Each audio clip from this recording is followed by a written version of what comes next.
Disclaimer: the following episode talks about terminal illness, death, and grief. Okay, yo. You're listening to John's Take, which is a podcast by Keiro. Today, it's my pleasure to have a guest, Warren, who was introduced to us by the Continuing Education for Nikkei Widowers, and we'll talk much more about that a little bit later. The subject of today's podcast is what you would call either solo aging or maybe the Nikkei widower. And although this is a subject that might seem a little dark, but I think it's something that everybody is going to go through at one time or another. You've probably seen it in your family and with your friends, and maybe some of us have already been living through this situation. But it's something that is part of life, and hopefully we'll be able to give some insights into that. But before we get any further along, I'd like to ask Warren to tell us a little bit about himself. Born and raised, education, family, military, if you would, Warren. Okay. Yeah, born and raised on Maui, Hawaii. Stayed there for 18 years, then went to school in Oregon for 2 years. They call Oregon Technical Institute. It was being a technician, diesel mechanic, actually, I went there for. Then after I graduated, I went back to Hawaii, tried to look for a job. But I was, at that time, we were like classified as 1A draft status. So when you're classified as 1A, that means you can get inducted to the Army anytime. So I worked for 1 year in Honolulu, and then I decided just to join the military. After I joined the military, I went to Fort Ord for basic training. And then after basic, I went to Fort Monmouth, New Jersey for schooling, communication schooling. I think that was 6 or 8 weeks or 10 weeks of schooling. Then after school, was assigned to this outfit at the Signal Corps, which they do equipment installation for the Army all over the world. So that was a pretty good duty. So the first assignment was Joliet, Illinois, where we refurbish a central office there.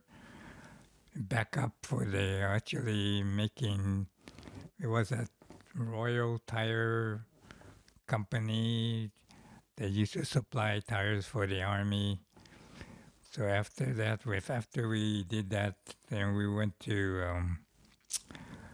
White Sands, New Mexico, and then we did the central office there. After White Sands, we went overseas to Okinawa. Okinawa was our base, so then from Okinawa went to Taiwan. Spent some time Taiwan installing the radio communication equipment for the backup for Vietnam. Was this during the Vietnam era? Yes. Okay, so there's a lot going on. And 60, was in 63, 64, 65. Oh, just ramping up then. Yeah, just about actually just the start part of everything. Yeah. So then after Taiwan, they went to Thailand, did another installation there and the border of Thailand and Cambodia. Then after that, we came back. Then I went, I think it was just a couple of weeks, I went to Vietnam to go install. At that time, they were doing telegraph, those ticker tape thinker. So we went to install this high-speed copying tape machine that would give all these places they had to send information to.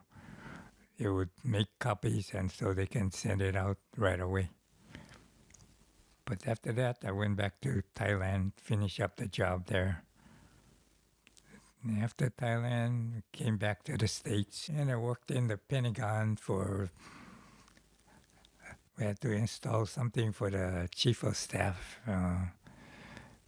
We had to install this, actually like a teletype machine inside this big vault, like a bank vault.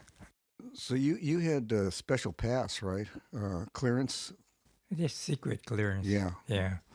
But I was in the top secret room, which I wasn't supposed to be, but I was there. But yeah, and after that, I got out of the service and came here to California.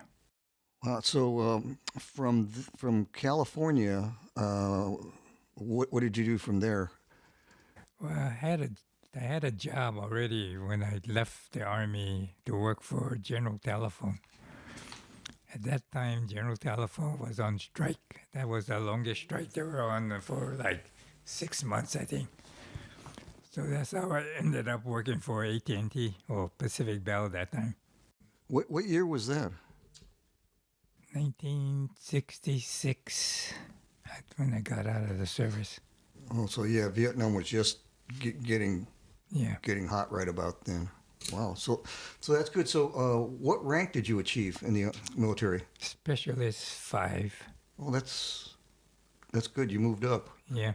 So when you got back to California, how did you meet your wife? And did you know each other from long ago, or just meet someplace?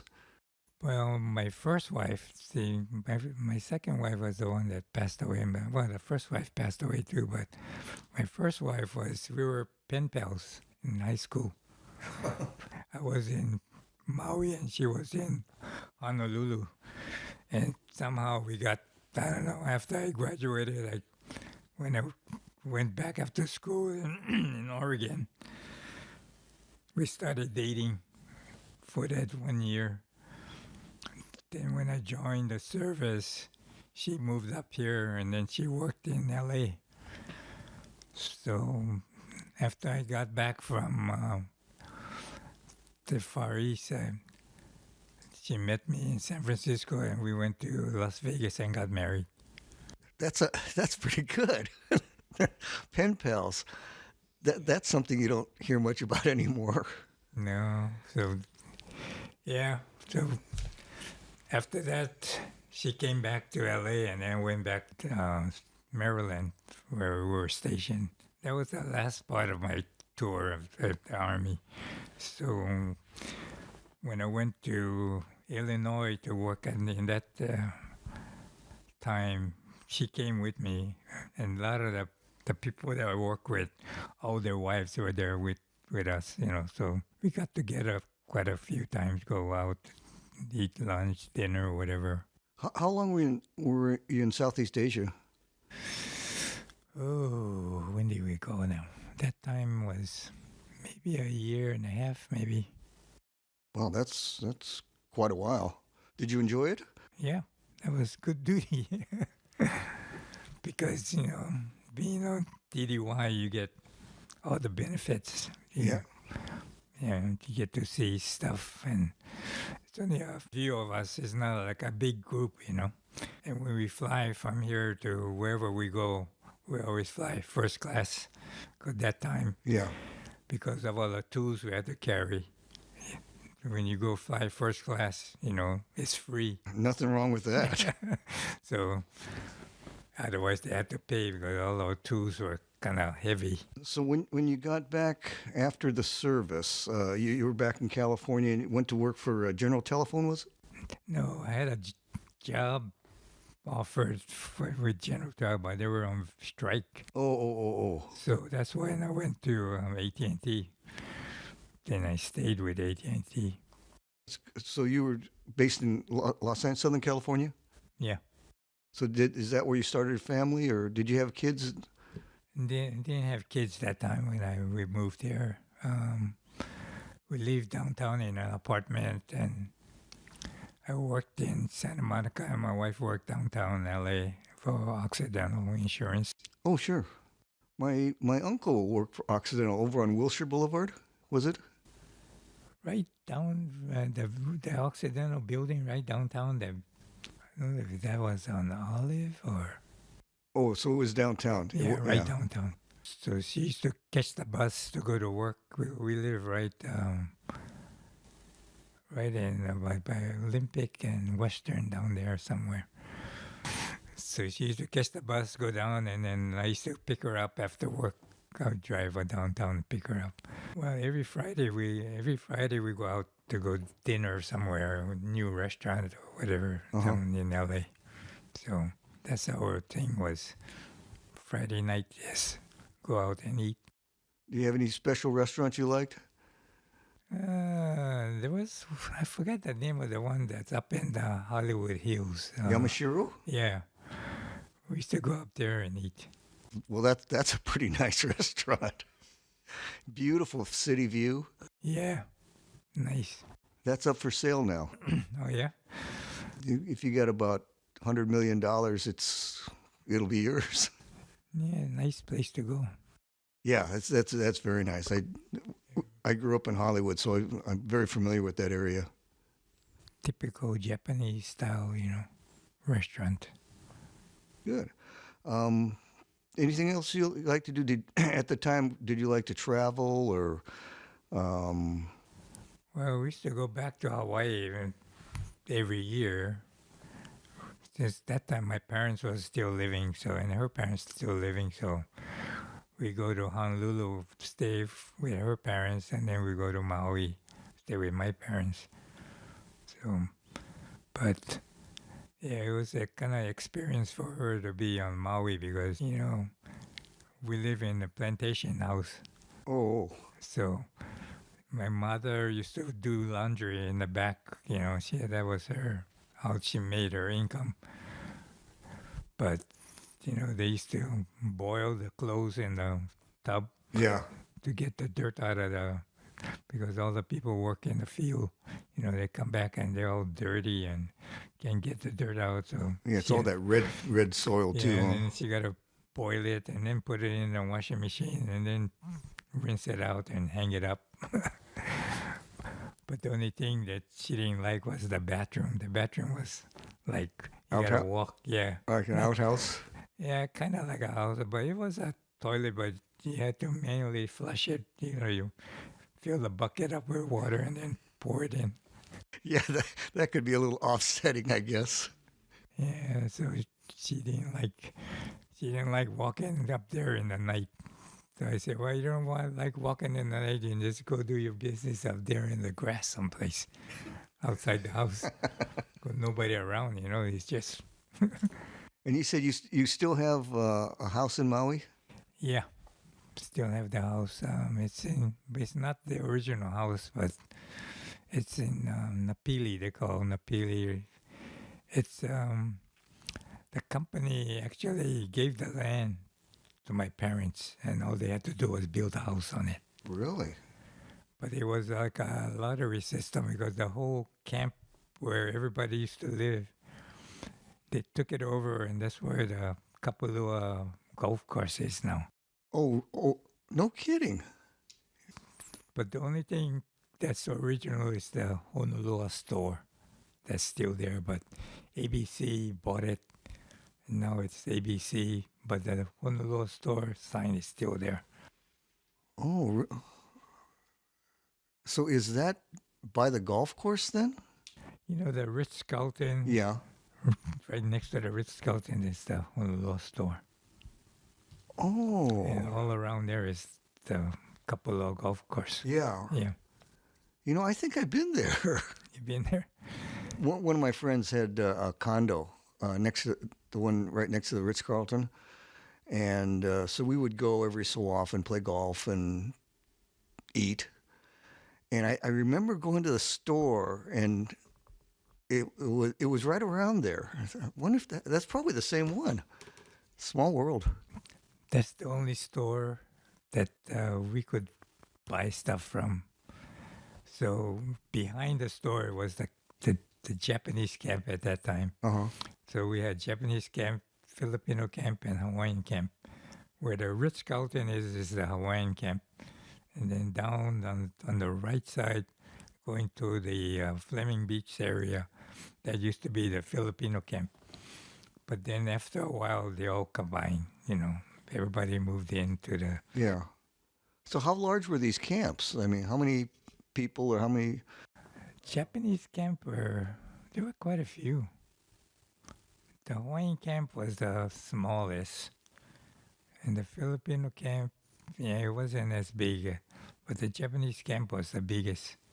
So then everybody worked the plantation? Yeah. I don't know why they separate them, but most of the Filipinos were all single men, that came from Yeah. Philippines to work. But the Japanese side was families with kids and stuff. Oh, well, that's pretty interesting. So, so you go to Hawaii a couple times a year, visit. Yeah, go visit the family when they're there. How long was it? When did your first wife pass away? What happened, if you don't mind? Maybe 4 years ago, Oh, she passed away. But we got divorced because she wanted a divorce. I didn't want a divorce, but she wanted it. So then I met my second wife working. After I retired from AT&T, I worked at this startup company in Anaheim. They call First World, but they went out of business.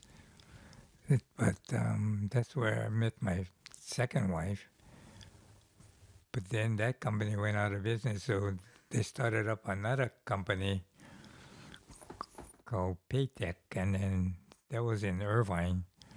So we moved from the first company to the second company. Actually, everybody that was working there all moved to the second company. oh, so that wasn't that bad then? No, but I just retired, and I didn't want to. I thought I was going to not work for a while, but they called me right away after I retired to come back work. I said, "Wow, I'm just like I was painting the house inside and changing all my windows." And I said, "Well, you got to give me at least a few weeks, after I just retired." So they said, "Yeah, okay." Because the startup company was just starting up. They didn't have anything yet, just starting. So, but yeah, So what year did you retire from AT&T? 1995. Then I retired from the startup company in 2005. Oh, so you worked another 10 years, huh? Yeah, So that was a real retirement. yeah. That was my real retirement. Actually, they fired me from that job Oh, because I was the fiber engineer for the last company, and we were supposed to do the whole project over there in Playa del Rey. You got that whole community there. So we were supposed to do all the fiber. Well, then originally the people that had it had installed copper, all over. They was going to install copper, and we said, "Well, why are you going to install copper? Because it's so expensive, Why not just put fiber in?" So when I put the fiber in, actually saved them like $40,000, I think it was. So just by doing that, they gave me like stock in a company, saving them some money. good. But then the company, the people that own Playa Vista, they were so, trying to get this and that and change their mind and do this and that. And we finally said, "Oh, we give up. We don't want it anymore." So we gave it to AT&T. Oh, So AT&T got it now. So, huh. but we were the original ones started it, but because they have a lot of methane over there, because So how was your retirement then? Your real retirement? Did you transition well? yeah, retirement is good. I enjoy it, but except when my second wife came down with lung cancer. Oh, What was it, 2016? And we were planning on going. Well, after we got married, we went to Taiwan to, meet her family, and actually did our honeymoon going around the whole island. of Taiwan.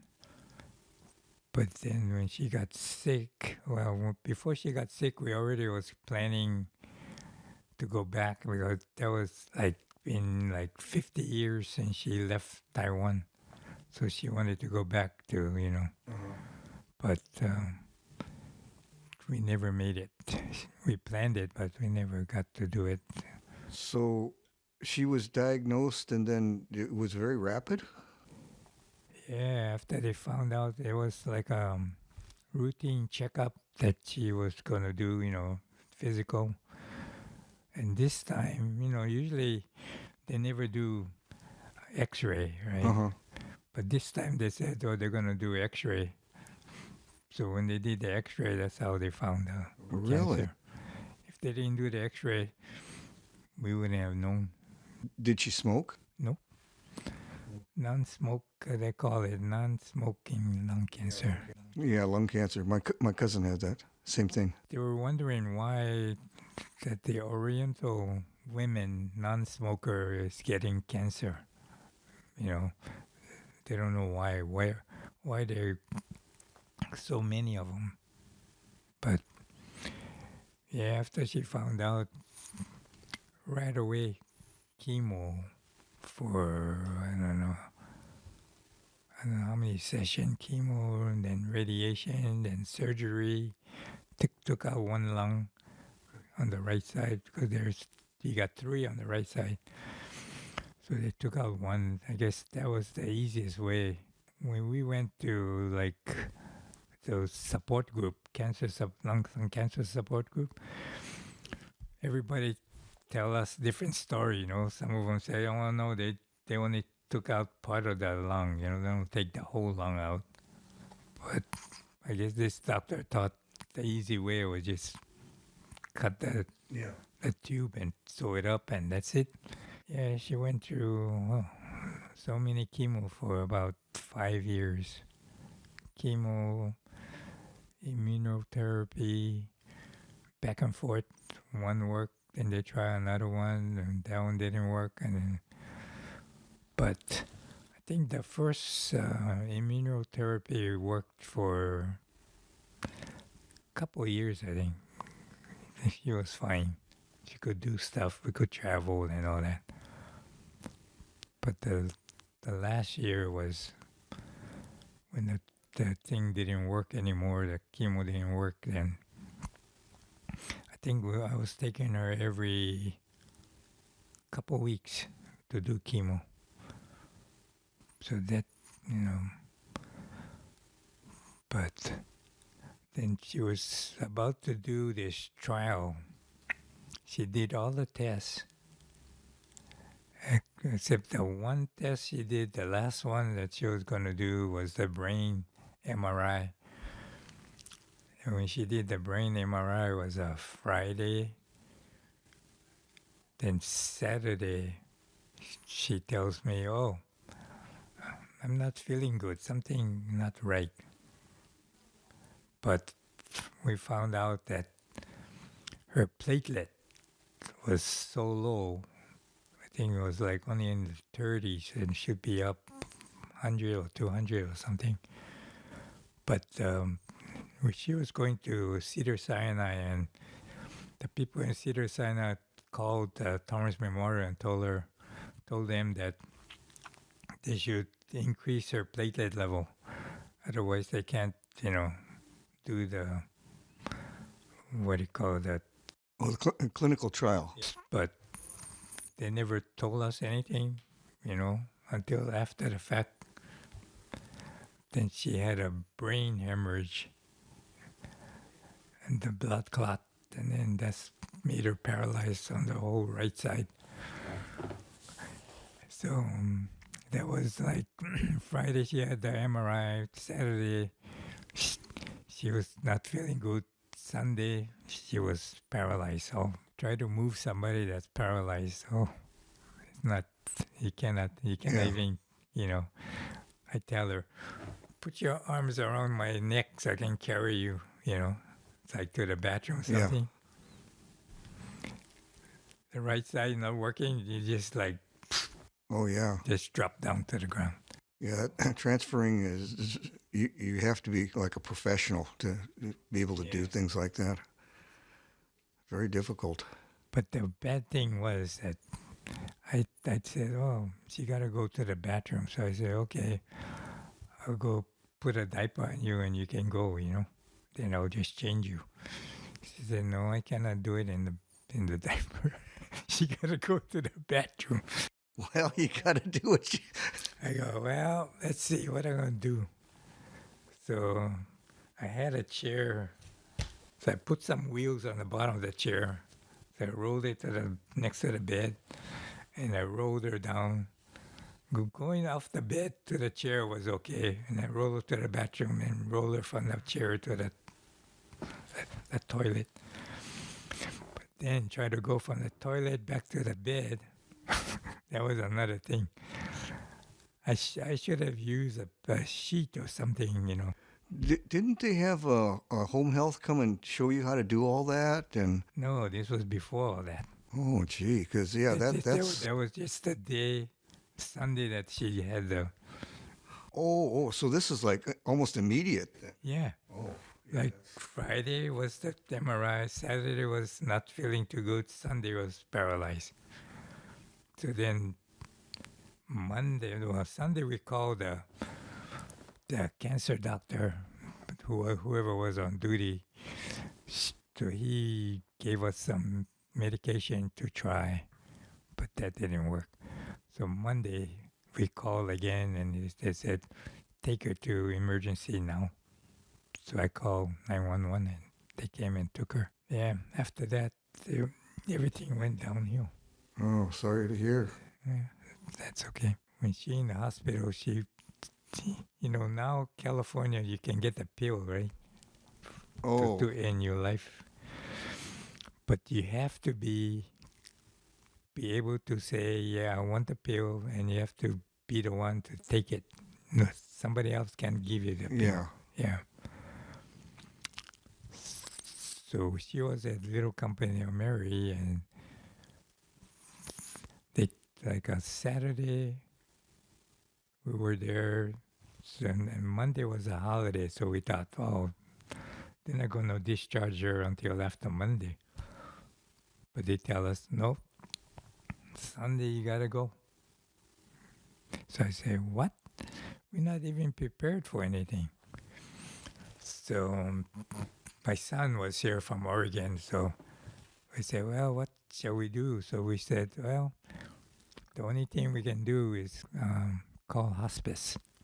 Then we call hospice, and then as soon as we did that, they came here and, bring the bed, Yeah. everything. They furnished everything, medication, everything. We brought her home Sunday, and we already had all the stuff here.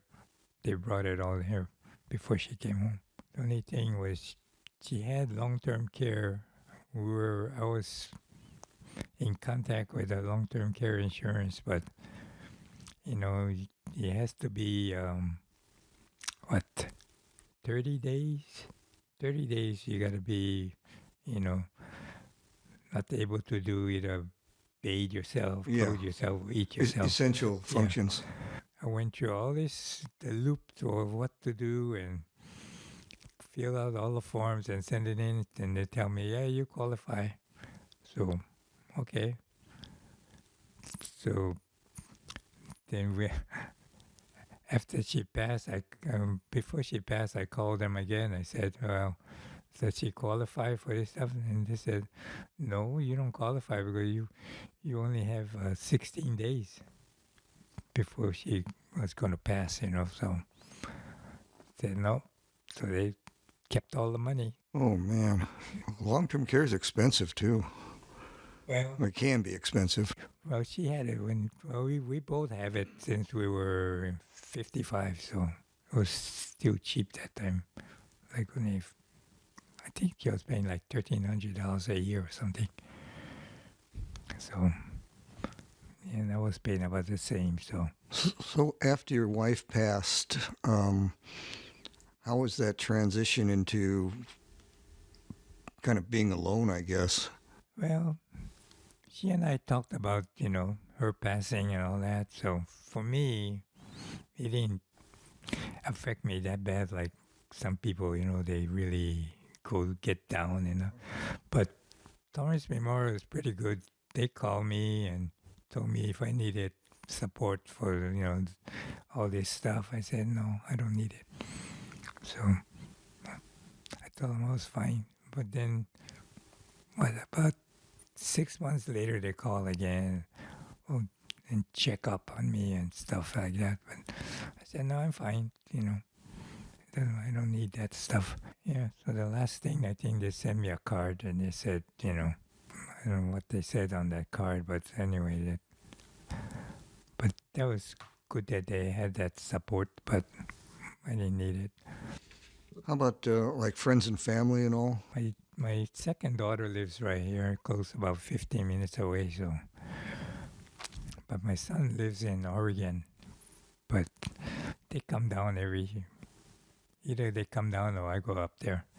So you get to see family fairly often? Yeah. That's good.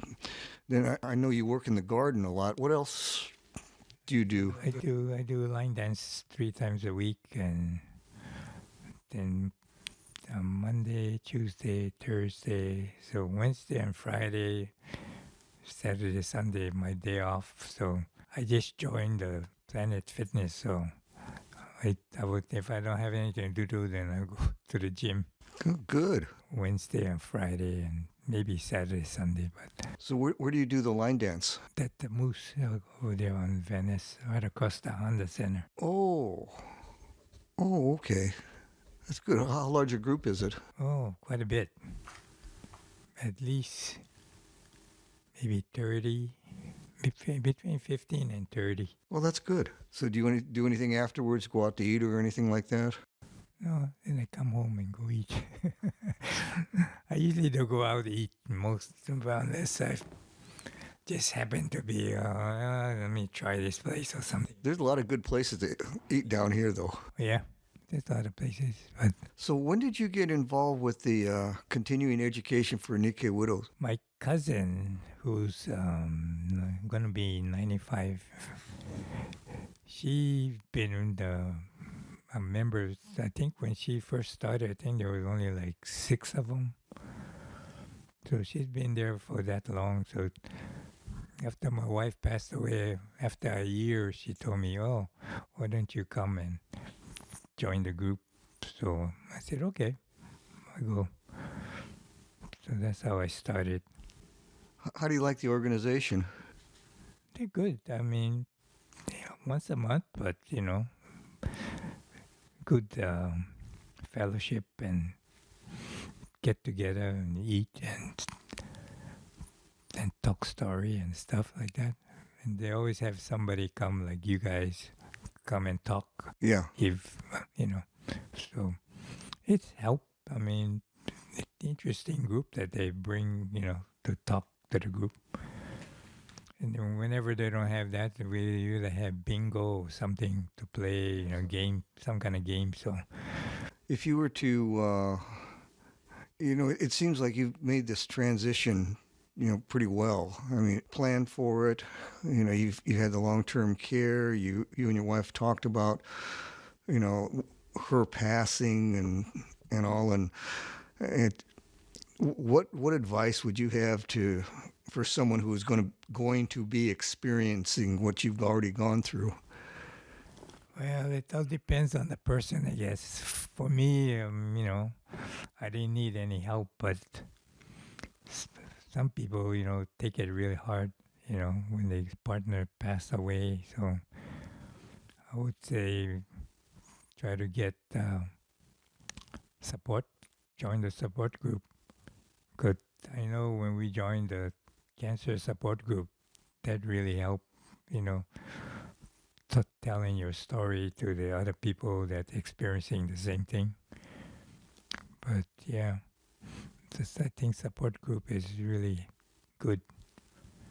I think we were on the support group for, I think ever since she got the cancer. It's almost 5-6 years. And we meet once a month too. Do you still keep in touch with them at all?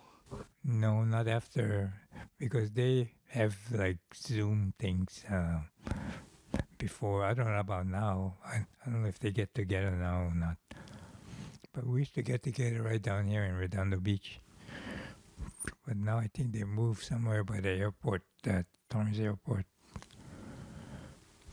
But yeah, I would say join support group. It really helps. Well, that's good advice. Well, I want to thank you very much for your time. This has been very interesting, getting to know you, your story, and what you've been through and how well you've come through that. So, if you haven't already, please make sure you follow us on Instagram and Facebook at Keiro Connect, and we will to see what we're up to. Also, this is John again, thanking you for being with us, wishing you blue skies and green lights until next time.